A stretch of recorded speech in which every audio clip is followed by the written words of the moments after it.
Yes, bonsoir. Comment ça va? Tout le monde va bien aujourd'hui? Ouais. J'espère que vous avez passé une bonne journée. Moi, je me suis fait insulter par un SDF ce matin. Ouais. Il m'a demandé 1 euro. J'ai fait je suis désolé, j'ai rien. Et il a pété un câble. Il a fait de toute façon, tu ressembles à Matt Pokora qui a le sida. Du coup, je lui ai donné 1 euro, hein, parce que c'est quand même un putain de compliment, on est d'accord?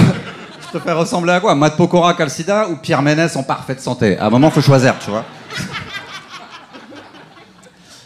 Il m'est arrivé un autre truc il y a pas longtemps dans la rue. Je me suis fait arrêter dans la rue en train de fumer un joint. Ouais, c'est pas mon heure de gloire, je sais. Il y a un flic qui est arrivé à un coin de rue comme ça, je l'avais pas vu.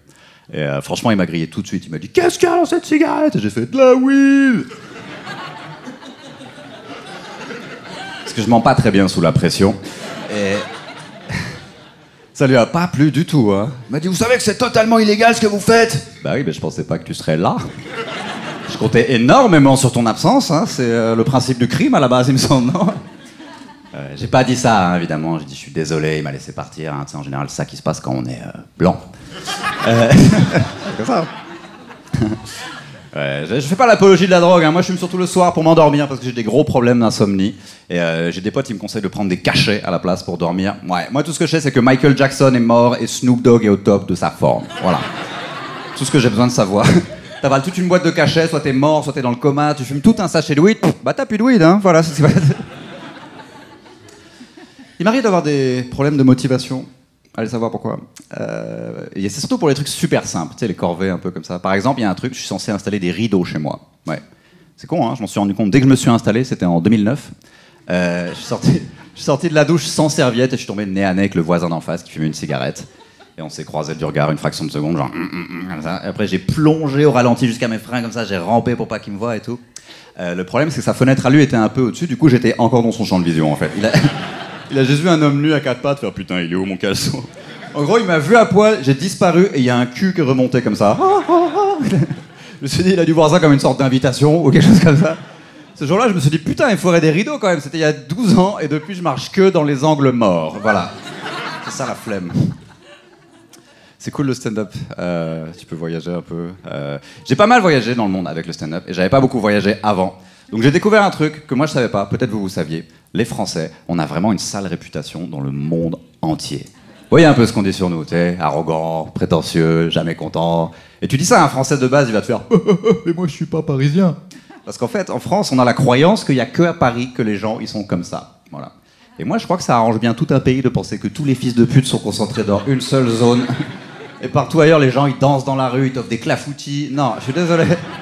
Dans le reste du monde, ils font pas la différence, hein. Il n'y a pas des Anglais qui font « J'aime pas les Français, sauf ceux de Strasbourg. Ils sont trop marrants. » Il y a des idées reçues comme ça, hein. Il y en a une que j'entends beaucoup, c'est les Américains nous ont imposé leur culture. Voilà, je sais pas si vous avez déjà entendu ça. Moi, j'entends ça beaucoup. Et je suis pas d'accord. Parce que moi, je pense qu'on a pris que ce qu'on aimait bien des Américains. Tu vois, on n'a pas pris les guns, on n'a pas pris la scientologie, on n'a pas pris leur système de santé que, y en a pas. On a fait ce qu'on fait avec tous les pays. On a fait ça avec le Japon, par exemple. Tu vois, le Japon, on a fait, bon, les sushis, c'est cool. La semaine de 80 heures, nique sa mère. Ça passe pas en France, la semaine de 80 heures. Hein. Imagine Macron, il arrive à la télé, je lance la semaine de 80 heures. Les gilets jaunes, ils se transforment en Super Saiyan, genre... Ah, tu veux du japonais, tu vas être servi, fils de pute. En plus, sur certains points, je pense que les Américains, ils sont un peu en avance sur nous. Par exemple, en France, tu peux encore te peindre la gueule en noir, et les gens, ils font, bah ouais, normal, c'est un hommage, tu vois. Vous vous souvenez d'Antoine Griezmann quand il a fait ça? Il s'est fait gauler avec une photo de lui en blackface sur Twitter, ça a fait un bad buzz, et son excuse c'était, non, c'est pas du blackface, c'est un hommage au Harlem Globetrotter, parce que j'adore le basket. Le mec, c'est un génie. Imagine, tu t'habilles en Ku Klux Klan, je suis déguisé en montagne, ça a rien à voir. C'est un hommage à Courchevel, j'adore le ski, laisse-moi tranquille. Je pense pas que le porno, ça soit si grave que ça, honnêtement. Mais j'avais un débat avec une copine il y a pas longtemps sur le sujet, parce qu'elle, elle est anti-porno à mort, elle déteste le porno. Elle me dit, ouais, les films porno, c'est produit par des gros pervers. Je fais, ouais, les films tout court aussi, hein. Je sais pas si tu regardes les infos, mais au moins le producteur porno, il est honnête. Ouais, il dit pas, suce-moi, je te mets dans un film, il dit, suce-moi et c'est le film. Voilà. C'est dans la boîte, ça sort demain, t'envoies un RIB, on te fait un virement, c'est carré. Et en plus, on est en France, donc tu fais ça 40 fois, tu deviens intermittent du spectacle. Ça, c'est véridique. J'ai vérifié, hein, les acteurs porno professionnels en France, ils sont intermittents du spectacle. Ouais.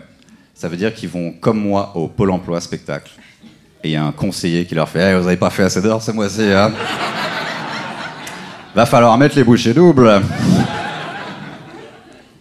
Mais je sens que je grandis un peu, je sens que je deviens un peu plus mature. Pas que le Covid, juste l'âge, tu sais.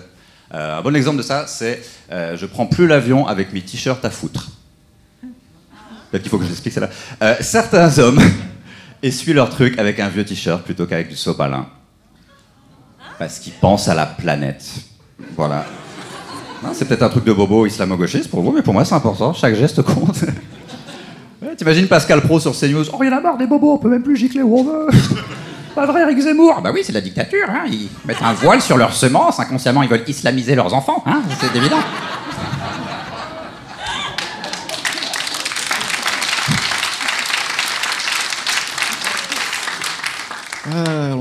Et du coup, je prends plus l'avion avec parce que je veux pas, juste au cas où il fouille mon sac, je veux pas vivre ce moment. Qu'est-ce que c'est que ça, monsieur? Qu'est-ce que je leur dis? Genre, c'est mon doudou pour dormir. C'est bon. En plus, c'est quoi leur loi pour ces trucs-là? Genre, monsieur, les liquides, c'est 100 millilitres. Comment ça, liquide? C'est de ce matin, ça peut pas être. Ah, désolé, pardon. Merci, c'est tout pour moi, je m'appelle Arnaud, c'était super.